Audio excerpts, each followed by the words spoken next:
Hello, hello, hello. Welcome to Simple Tips to Support. Well, this time it's to support your teen. Usually it's to Mhm. support yourself. We're very excited to have a one of our fresh starts experts who I have loved what you do since the moment I met you, and you are all about empowering teens. So we're going to call this episode Simple Tips to Support Your Teen and Their Leadership and Empowerment. So Lorraine, can you tell us a little bit about who you are and what you do? Yeah, hi. My name is Lorraine. I am a teen leadership coach. So I work with teens ages 12 to 16 to help them find their voice, develop confidence, and step into things that are leadership that we may not recognize as actual leadership. I love that. So what does that mean? Like if I have a teen and I'm listening to this and I'm like, well, I don't know if they're a leader or not. Like what does that mean to my family?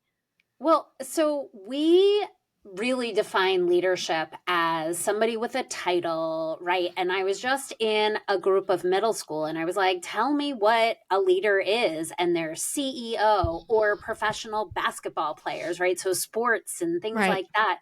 And so we have this like idea of what leadership is, and it feels really, really big. So there's all of these barriers that prevent us from stepping into leadership. But at the very core of leadership, it's making a decision. And so, how that really impacts us as families is evaluating if this decision that we're making for ourselves, for our family, is moving us in the direction towards our goals.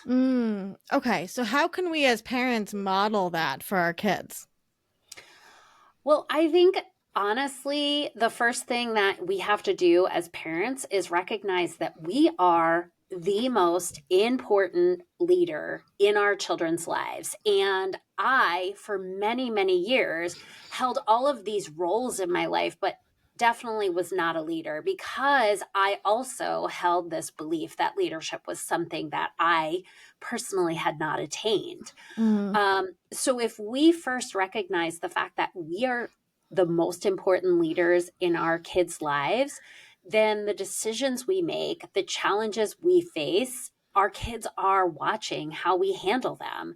And I often think of, when our kids are little, we are seen as superheroes by them. And then they get older and they recognize that we are not all powerful. We are not superheroes, but we really loved that feeling of being mm, somebody's hero. hmm. And so navigating that change is hard. And for some of us, myself included, accepting when we make a mistake or saying no, but not really knowing why we're saying no and not having that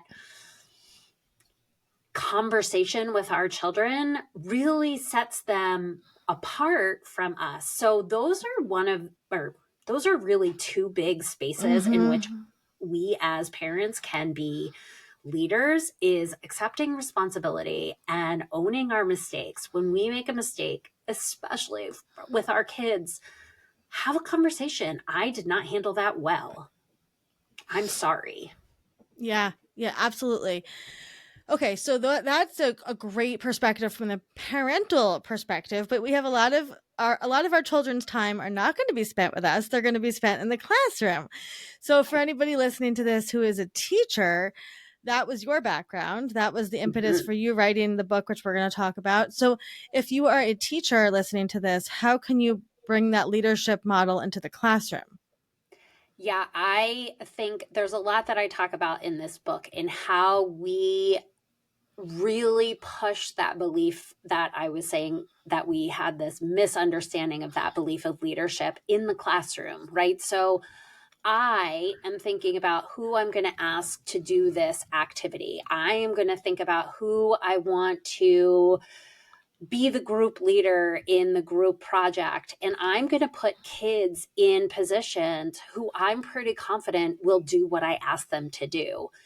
But the problem is that we're sending a message to all the kids we're not selecting that they're not good enough to even Mm, try.